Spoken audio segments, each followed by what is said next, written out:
Hi, I'm Shannen with Caramelize Vidalia onions.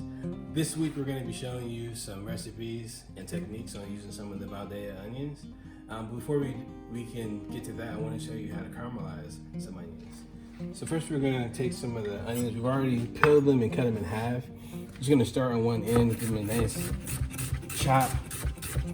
For most of the recipes that we're going to be focusing on, the uniformity doesn't really matter. They're all going to sweat down and caramelize together, so it doesn't have to be perfect.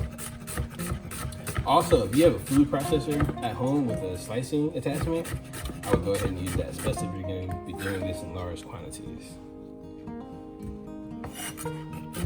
So you slice them all up.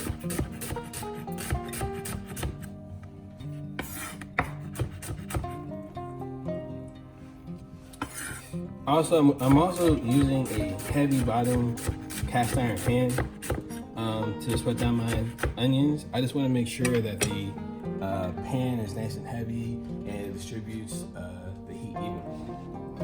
I'm going to add about half a tablespoon of olive oil. Our pan, you start cooking on low heat, so I have it on its lowest setting.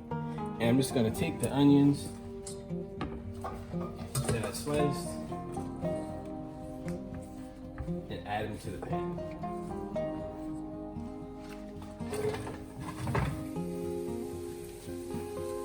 I can make sure they have plenty of space in here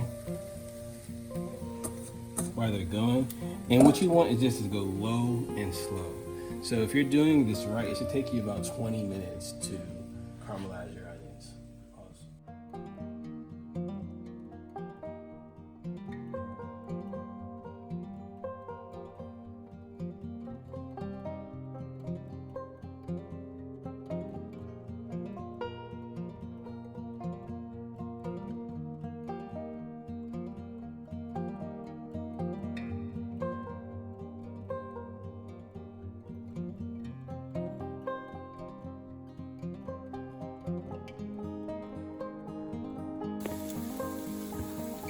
So after about 25-30 minutes, this is what your caramelized onions should look like.